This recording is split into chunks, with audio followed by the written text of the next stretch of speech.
नमस्कार दोस्तों, ocean network में आपका स्वागत है। हमारा और आपका अनुभव क्या कहता है? हमने ये देखा है कि जो जितनी तेजी से ऊपर जाता है, वो उससे कई गुना गति से नीचे आता है और ऐसे अनेक उदाहरण हैं। इतिहास में भी हाल का जो राजनीतिक घटनाक्रम है, यानी आज़ादी के बाद का, उसमें भी अनेक दृष्टांत आपको ऐसे मिल जाएंगे कि कोई बहुत तेज गति से आगे बढ़ा, चमका और फिर अचानक टूटा और बिखर गया। जो मंद गति से संघर्ष के साथ आगे बढ़ते हैं, और सबसे श्रेष्ठ उदाहरण तो खरगोश और कछुए के बीच में जो दौड़ हुई थी उसका है, वैसा ही राजनीति में भी मान सकते हैं। अरविंद केजरीवाल और उनकी पार्टी का जो उभार था, जो जन्म था, वो अन्ना हजारे के भ्रष्टाचार विरोधी उस आंदोलन के गर्भ से बाहर निकला था, सामने आया था, जो लोकपाल की लड़ाई को लेकर के दिल्ली की सड़कों पर, बेंगलुरु में, मुंबई में, कोलकाता में, देश भर के महानगरों में जो यूथ सड़कों पर निकल पड़ा था, तो वहां से इन्होंने फायदा उठाया। और फायदा किस किस का नहीं उठाया इन्होंने, कैसे कैसे लोग इनके साथ नहीं थे। शांति भूषण, उनके बेटे प्रशांत भूषण, किरण बेदी, जनरल वीके सिंह, इसके अलावा बहुत सारे ऐसे चेहरे जो अलग अलग राज्यों में, अलग अलग शहरों में अपने संगठनों के जरिए, एनजीओ के जरिए जो सामाजिक आर्थिक मुद्दे थे उनको उठा रहे थे और संघर्ष कर रहे थे। ऐसे अनेक चेहरे अब हमें और आपको याद आ रहे हैं, जो अलग अलग क्षेत्रों से जुड़े हुए थे और एक संभावना देख करके, एक उम्मीद देख करके इनके साथ आए। लेकिन उनके साथ इन्होंने क्या किया, ये अब किसी से दबा छिपा नहीं है। चाहे वो मिलिट्री के बैकग्राउंड से एडमिरल रामडोस आए हों, जिनको इन्होंने इंटरनल लोकपाल नियुक्त कर दिया था, चाहे बहुत सारे चेहरे, अन्ना हजारे भी कहाँ, अन्ना हजारे को इन्होंने सम्मान देना ही बंद कर दिया, क्योंकि अन्ना हजारे ने शुरू में कुछ नुक्ताचीनी की थी। उसके बाद आप देखिए अन्ना हजारे का क्या हश्र हुआ है, चुप करके बैठे हुए हैं। और बहुत सारे लोग सवाल खड़े करते हैं कि अन्ना हजारे ने पता नहीं महाराष्ट्र में कितने मंत्रियों की बलि ली, कहाँ कहाँ उन्होंने अनशन किए और सरकारों को मजबूर कर दिया झुकने के लिए, अपनी नीति बदलने के लिए। और आज उनके चेले चपाटे भ्रष्टाचार के, कदाचार के गंभीर आरोपों में घिरे हुए हैं, घोटालों में घिरे हुए हैं और वो आपराधिक चुप्पी साधे हुए हैं। ऐसे अनेक लोग जो इनके सहयोगी हुआ करते थे, उनको बेइज्जत करके इन्होंने बाहर का रास्ता दिखाया।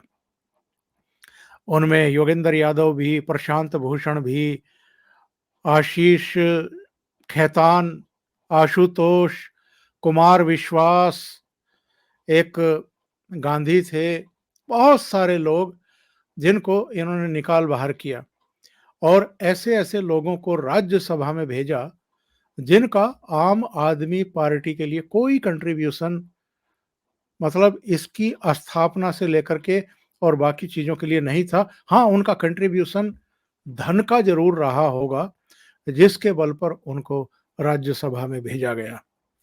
तो ऐसे लोगों के कंधों पर सवार होकर के ये दिल्ली के मुख्यमंत्री बने। लेकिन जब मुख्यमंत्री बन गए तो बहुतों को तो बेइज्जत करके, लात मार करके पार्टी से बाहर कर दिया इन्होंने। क्या-क्या वादे इन्होंने किए थे, दिल्ली को पेरिस बना देंगे, क्या-क्या सपने दिखाए थे पब्लिक को, ज़रा उसको भी याद कर लीजिए। और जब उन वादों को पूरा नहीं कर पाए, तो ठीकरा किसके सिर पर फोड़ा? केंद्र सरकार के। मोदी जी हमें काम नहीं करने देते हैं, केंद्र सरकार हमारे हर मामले में अड़ंगा लगाती है। क्या जब चुनाव लड़ रहे थे दिल्ली विधानसभा के लिए, इनको पता नहीं था कि जो दिल्ली की विधानसभा है या दिल्ली में जो सरकार बनती है, वो केंद्र के अधीन ही काम करती है? उसके सीमित अधिकार हैं, उसके पास पुलिस भी नहीं है, उसके पास कई दूसरे डिपार्टमेंट भी नहीं है, वो केंद्र के अधीन रहते हैं। लेकिन इन्होंने तमाम ड्रामेबाजी, और कौन-कौन से एलजी से इन्होंने सींग नहीं भिड़ाए। चाहे नजीब जंग हों, चाहे बैजल हों या अब सक्सेना साहब हों, हर एलजी के साथ इन्होंने पंगे लिए और गंदी ज़बान का प्रयोग विधानसभा के पटल पर खड़े होकर के अनेक बार इन्होंने केंद्र सरकार के प्रति, मोदी सरकार के प्रति, एलजी के प्रति इन्होंने इस्तेमाल किया। और जो फ्री की राजनीति की, दिल्ली में भी बार-बार चुनाव जीतना या पंजाब में भी सरकार बना लेना, केवल फ्री का लालच देकर के पब्लिक को एक तरीके से बेवकूफ बनाने का काम किया। हर पार्टी हर पार्टी के नेता भ्रष्ट हैं। अलग-अलग सेक्टर के लोगों के खिलाफ इन्होंने press conference, live press conference करके इन्होंने आरोप लगाए और एक माहौल बनाया कि जैसे पूरे देश में और शायद पूरी दुनिया में यही दूध के धुले हुए हैं और बाकी तो सब बेईमान हैं।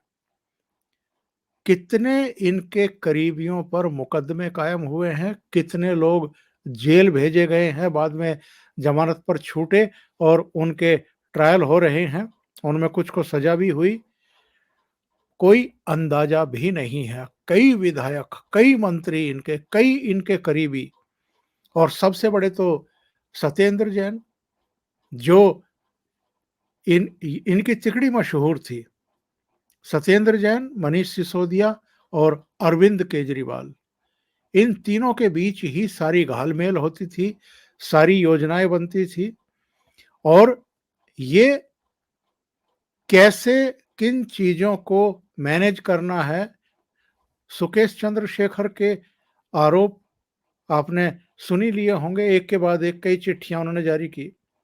जो खुद ठग है, ऐसे ठग से भी इन्होंने अगर 60 करोड़ रुपया ठग लिए हैं, तो आप अंदाजा लगा सकते हैं कि ये किस तरह की सरकार चलाते आ रहे हैं।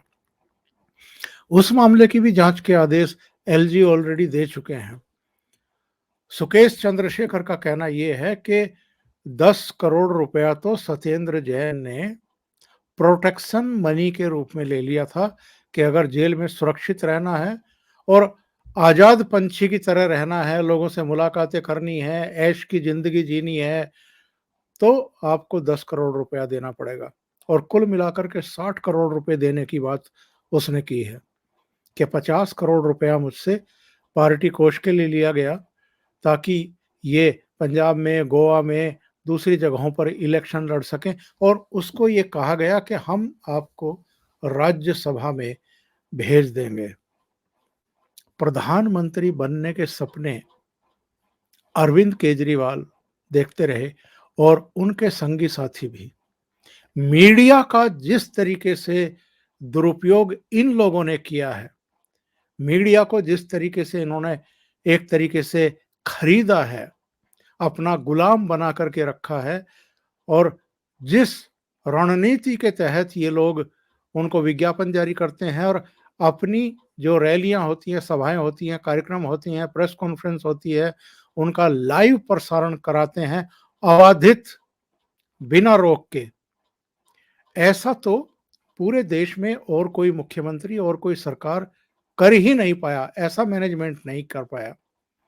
वरना इस देश में 30 से ज्यादा मुख्यमंत्री हैं अकेले अरविंद केजरीवाल मुख्यमंत्री थोड़ा है, या मनीष सिसोदिया ही इस देश के अकेले उप मुख्यमंत्री थोड़ा है, जिनकी सारी प्रेस कॉन्फ्रेंस अबाध रूप से प्रसारित होती हैं टेलीविजन चैनलों पर, और वो भी जो सो कॉल्ड राष्ट्रीय मीडिया है उसके चैनलों पर, चाहे हिंदी के हों चाहे अंग्रेजी के हों। तो ये क्या खेल है? जाहिर है इन टीवी चैनलों को पुजापा चढ़ता है, इनको पैसे जाते हैं, और इनका टाइम जो है एक तरीके से आम आदमी पार्टी और उसकी सरकार खरीदती है।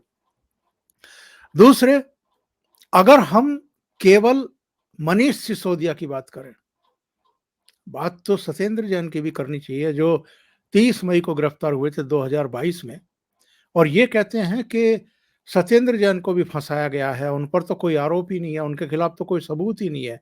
इसी तरीके से अब मनीष सिसोदिया के बारे में भी यही राग अलाप रहे हैं, इनके खिलाफ तो कोई सबूत ही नहीं है एजेंसी के पास, इनको तो फर्जी तौर पर फंसाया गया है, इनको तो जबरन राजनीतिक बदले की भावना से फंसाया गया है।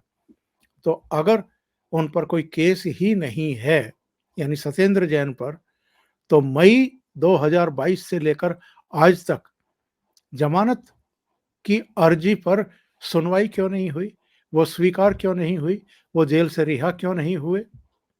इससे भी बड़ा प्रश्न, 9-10 महीने से जो आदमी जेल में बंद है, तिहाड़ जेल में बंद है, और जिसके तमाम तरह के सीसीटीवी फुटेज भी आ गए कि वहाँ मसाज करवा रहे हैं, वो मालिश करवा रहे हैं, ऐश कूट रहे हैं, पैक्ड भोजन उनके लिए जाता है, चाहे 5 स्टार से या घर से, वो प्राप्त करते हैं, कई उनके सेवा में सेवक लगे हुए हैं। ऐसे व्यक्ति को बेशर्मी के साथ मंत्री पद पर बनाए हुए थे, और यही राग अलापा जा रहा है मनीष सिसोदिया के बारे में। उन्होंने तो कोई अपराध नहीं किया है, उन पर तो कोई आरोप नहीं है। मेरे पास डिटेल जानकारी है, इस पर मैं एक अलग सा प्रोग्राम बना करके बताऊंगा कितने गंभीर एलिगेशन मनीष सिसोदिया के खिलाफ हैं। नई आबकारी नीति में किस तरीके से सैकड़ों करोड़ रुपया इन्होंने अंडर टेबल लिया, हवाला रैकेट से लिया, इसके अलावा किस तरीके से शराब कारोबारियों को इन्होंने 4 नियम तोड़ करके छूट दी, दिल्ली सरकार के राजकोष को नुकसान पहुंचाया, बहुत सारे फोन नष्ट कर दिए जिनसे ये सब वार्तालाप हुई थी और साजिशें रची गई थी। एक पुराने एक तब के आईएएस जो आबकारी डिपार्टमेंट में ही थे, एक इनके करीबी कारोबारी, उनके बयान हैं, और बहुत सारी चीजें अब सीबीआई के हाथ लग चुकी हैं, तो ये बच नहीं सकते हैं। चाहे सुकेश चंद्रशेखर के आरोप हों 60 करोड़ रुपया रिश्वत लेने के, चाहे इसमें 100 करोड़ रुपया दक्षिण की एक कंपनी से पकड़ करके और फिर उनको लाभ पहुंचाने के आरोप हों, बहुत सारे मामलों में ये बहुत बुरी तरह से घिरे हुए हैं। और झूठ फरेब, जो मैंने आज का हेडिंग भी लगाया है, जो लंबे समय तक आपको कम से कम सियासत में तो नहीं टिकने देंगे, जिसके बेस पर ये लोग कामयाबियां हासिल करते हैं शॉर्टकट्स अपना करके। झूठ फरेब क्या, आप इनकी सारी प्रेस कॉन्फ्रेंस देख लीजिए, इनकी सभाएं देख लीजिए, इनके प्रदर्शन की जो तख्तियां हैं वो देख लीजिए, कहीं भी ये लोग नई आबकारी नीति में हुए घोटाले का तो जिक्र ही नहीं करते हैं, उसके तो सवालों के जवाब ही नहीं देते हैं। दुनिया का बेहतरीन शिक्षा मंत्री मनीष सिसोदिया बच्चों का भविष्य संवारने में लगे हुए थे। कितने लाख बच्चों का और उनके परिवारों का, 18 लाख बच्चों का, 20 लाख बच्चों का भविष्य संवारने में लगे हुए थे। उनको गिरफ्तार करके मोदी सरकार ने जेल भिजवा दिया, बच्चों के भविष्य के साथ खिलवाड़ कर रहे हैं। शिक्षा मंत्री के तौर पर तो उन पर अभी कोई आरोप लगा नहीं है, जांच चल रही है उनकी भी जो आरोप लगे थे, लेकिन ये आबकारी नीति यानी शराब बेचने के धंधे में जो नोट कमाए गए हैं, भ्रष्टाचार किया गया है, उस मामले में इनको जेल भेजा गया। लेकिन होर्डिंग्स कैसे लेकर के प्रदर्शन किए जा रहे हैं, शिक्षा मंत्री तुझे सलाम। अरविंद केजरीवाल से लेकर के संजय सिंह, दूसरे राघव चड्ढा से लेकर के जितने भी इनके नेता और प्रवक्ता हैं, सब बेहतरीन शिक्षा मंत्री था और बच्चों का भविष्य संवारने में लगा हुआ था, उसको उठा करके जेल में डाल दिया। मतलब लोगों की आंखों में धूल झोंकने की कोशिश झूठ और फरेब से। इसके अलावा सत्येंद्र जैन को जब गिरफ्तार किया गया था तब क्या कहा गया था, इतने बेहतरीन मोहल्ला क्लिनिक बनाने वाले को उठा करके मोदी सरकार ने जेल में डाल दिया। आरोप क्या थे? हवाला रैकेट का मामला। कलकत्ता की किसी फर्म से करीब 4 करोड़ रुपया दिल्ली हवाला रैकेट से मंगाया गया, उससे यहां जमीनें खरीदी गई, यानी काले धन का सफेद किया गया था। वो आरोप था, ईडी ने गिरफ्तार किया था, ना कि मोहल्ला क्लिनिक बनवाने की वजह से गिरफ्तार। फिर अजी हम कट्टर ईमानदार हैं, ये कट्टर ईमानदार हैं, कितने बढ़िया कट्टर ईमानदार हैं, अब सबके सामने ये चीजें। फिर क्या कभी आपने देखा किसी नेता को भ्रष्टाचार में अरेस्ट किया गया हो और अरेस्ट करने से पहले पूछताछ के लिए जब बुलाया हो तो खुली गाड़ी में छत के ऊपर निकल करके और हाथ लहराते हुए लोगों का अभिवादन करते हुए, और जो भाड़े की भीड़ जुटाई जाती है ऐसे धरने प्रदर्शनों के लिए, नाटक नौटंकी करने के लिए, उनके बीच हीरो की तरह आप जा रहे हैं सीबीआई मुख्यालय, और उससे पहले लोगों की सहानुभूति अर्जित करने के लिए और अपने आप को कोई क्रांतिकारी या देशभक्त साबित करने के लिए राजघाट जाना बापू की समाधि पर, या ये कहना कि साहब सरदार भगत सिंह भी तो देश के लिए लड़ते हुए जेल गए थे, तो जेल जाने के लिए हम तैयार हैं, हम जेल जाने से डरते नहीं हैं। ऐसे बहुत सारे मसले हैं जो राष्ट्र हित से जुड़े हुए थे और इन लोगों ने अलग लाइन ली थी। चाहे सर्जिकल स्ट्राइक हो, एयर स्ट्राइक हो, अग्निवीर की भर्ती हो, अनेका अनेक मामले केंद्र सरकार के खिलाफ यहां 13 महीने तक आंदोलन चलवाया गया। शाहीन बाग वो जो कांड किया गया था, सड़क रोकवा करके 100 दिन तक धरने प्रदर्शन। फिर दंगा जिनमें इनका एक पार्षद पकड़ा गया, ताहिर हुसैन। ऐसे अनेक किस्से मैं गिनवा सकता हूं जब इन्होंने समाज में भी वैमनस्य और तनाव फैलाने की कोशिश करने वालों को संरक्षण दिया, या वो लिंक उनके इनकी पार्टी से इनसे जुड़े हुए मिले। अनेक मामले ऐसे हैं। तो सवाल सबसे बड़ा ये है कि इनके करीबी यानी अरविंद केजरीवाल के 2 करीबी अब जेल पहुंच रहे हैं। एक ऑलरेडी पहले है और एक अब मनीष सिसोदिया पहुंच रहा है। ऐसे में अब सवाल खड़े होने लगे हैं कि जो अरविंद केजरीवाल 2014 से ही इस देश का प्रधानमंत्री बनने के हसीन ख्वाब देखता आ रहा है, क्या उसका राजनीतिक अंत करीब आ गया है? क्योंकि अभी तो मनीष सिसोदिया गिरफ्तार हुए हैं। जो जानकार हैं उनका कहना यह है कि जिस तरीके से कुछ लोगों ने अरविंद केजरीवाल का नाम लिया है और जो अगले स्टेप होंगे सीबीआई के या ईडी के, ये जानने के लिए उनको इंट्रोगेट किया जाएगा मनीष सिसोदिया को कि ये नई आबकारी नीति आप अपनी मर्जी से लाए थे या मुख्यमंत्री की कंसल्ट से लाए थे। इसको जब आपने वापस लिया, अपनी मर्जी से वापस लिया या मुख्यमंत्री के कहने पर लिया, और जो 170 के आसपास फोन नष्ट किए गए हैं, 14 फोन तो अकेले मनीष सिसोदिया ने या तो नष्ट किए हैं या बदले हैं, उनका जवाब देना पड़ेगा। जो स्क्रीनशॉट हैं चैट्स की, उनका जवाब देना पड़ेगा। इसलिए अरविंद केजरीवाल भी इस मामले में बच नहीं सकते, देर सवेर वो भी गिरफ्तार होंगे। तो ऐसे हालात में आम आदमी पार्टी का क्या हश्र होने वाला है, ये जरा आप सोचिए। अभी के लिए इतना ही। बहुत बहुत धन्यवाद। अगर आपको ये चैनल और इसके कंटेंट पसंद आ रहे हैं तो लाइक करें, कमेंट करें, वीडियो को शेयर भी करें। अभी तक अगर आपने ये चैनल सब्सक्राइब नहीं किया है तो सब्सक्राइब कर लें और साथ में लगे बेल आइकॉन को दबा दें ताकि आगे आने वाले वीडियो और उनके नोटिफिकेशन आप तक पहुंचते रहें। बहुत बहुत धन्यवाद। नमस्कार।